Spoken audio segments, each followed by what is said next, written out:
Hey leaders, well, we're going to continue with our leadership development modules, and we're moving on to another key cultural value. That is the value of generosity.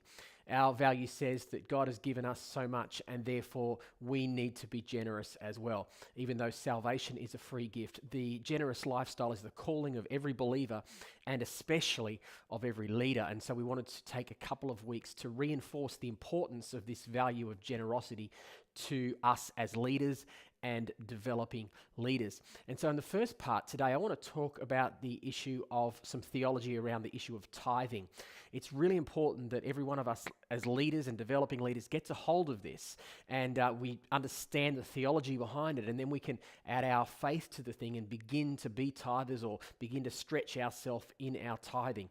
It's vital that as leaders we abide by this. We see this as an essential part of the Christian life, and we would encourage every one of our leaders to be a tither. And if you're not, we want to help you with that and get you on that journey for your own good and then for the benefit of the kingdom that we as leaders are called to serve. And so today I want to talk and develop a little bit more on what I've done in the teaching video that has been shown in church on the issue of tithing. And to do that, I wanted to explain some theology a little bit to you, because I believe that as we get a faith behind what we understand and not just be told something, but understand it for ourselves, that adds faith to it. And I want you to have that opportunity to do that.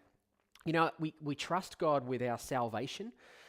We trust God with the needs that we have in our lives, prayer and for healing and so on.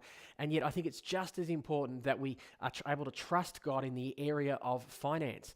In Malachi, God says that if you will trust me in the area of tithing, I will open the windows of heaven. What a powerful, powerful message that God promises. And yet we struggle to trust God in this area.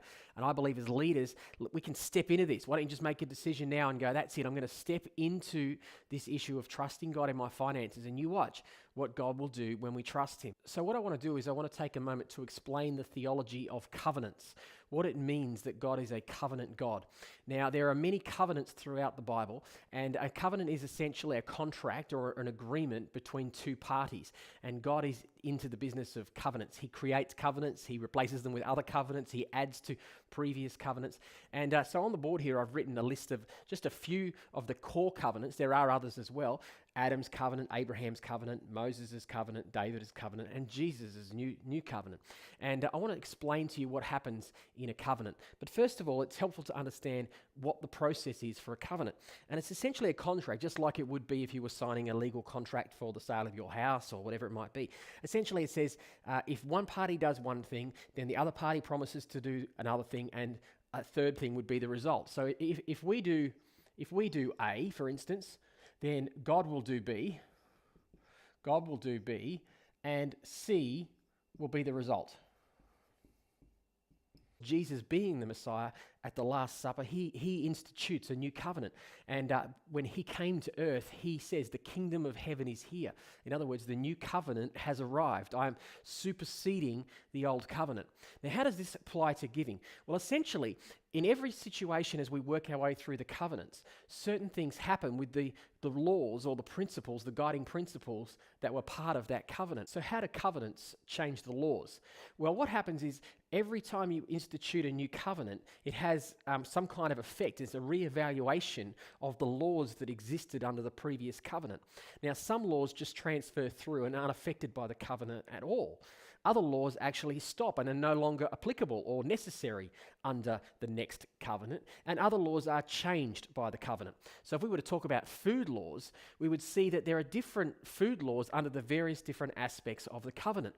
So Adam was allowed to, for instance, originally eat fruit and vegetable. There was no meat until sin entered the world, so then he was allowed to eat meat.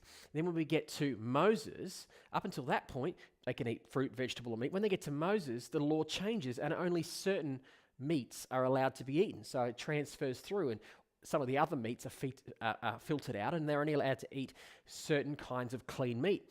And then we get to Jesus, and we see that certainly in the new covenant that those laws about certain kinds of meats are gone again, because Paul says all things are permissible. Under the Mosaic covenant, a big one is murder, for instance. The law says, do not murder. We get to the new covenant under Jesus, and the question is, does the murder law still apply under the new covenant? And the answer is absolutely. In fact, Jesus elevates that. He goes beyond murder and he says, you heard that it was said under Moses' law, do not commit murder. I'm saying to you, if you even look at a brother angrily, you've committed murder. So he alters and changes and elevates the morality of Moses' law. Now, when it comes to tithing, a lot of people say, well, tithing exists under Moses' law and it doesn't exist under the new law. Now, here's what I would say to that. I would say that, first of all, tithing existed before Moses' law. Tithing was actually a practice that had nothing to do with law. It was a practice of the heart. Abraham and Jacob, they tithed out of the issue of their heart, not because they had to, but because they wanted to. So I would say tithing precedes the law. And then what happens when we get into Moses? It's absolutely required by law. And then we get to Jesus, and we see that Jesus actually doesn't take away at any point the need for tithing. He doesn't say, look, once upon a time you had to tithe, but no, you don't anymore. He says, in fact, he commends the Pharisees for their tithing. I think it's fair to say that if we can get the best of both worlds, I think under New Covenant Christianity, if we were to combine these two together and recognize that we don't just have to tithe, we actually get to tithe. And that what's more is that a tithing would be a minimum because Jesus elevates it. And when we do that, we live in freedom. We don't live in bondage because we have to do something. We live in freedom because we get to do something. And so my encouragement to you is, if you can get a hold of this in your spirit and understand that God promises to bless you if you tithe, then you'll begin to really get serious about it. And if you are already tithing, you can begin to add faith to your prayers and believe in God's promises. So I've already mentioned the scripture in the book of Malachi where God promises to open the windows of heaven and pour out blessing on tithers. Now, people who have a problem with that say, well, that's in the old covenant. And yeah, it is. It's part of the Mosaic covenant. But it's in the last book of the old covenant, the last thing that God said in the old covenant. And it stands to me to reason that if he is reiterating such an important blessing and promise, if you tithe, God will bless you and you will not have room enough to contain it. If A, God will do B and C will be the result. If he's reiterating that, that stands to reason that that's something he is making a promise about for the future. And so for us as believers, I want us as leaders to be tithers, and we would love to help you with that. We understand that there are financial challenges, but we want you to commit to this. It's an essential part of being a leader and an influencer in our church. If we haven't got this, how can we teach other people to live this? If we are living in bondage and fear of our finances, how can we teach other people to live in the freedom that God has for them? So I'm strongly urging every one of us as leaders to take this very seriously. We have a responsibility before God to lead others in this lifestyle of generosity.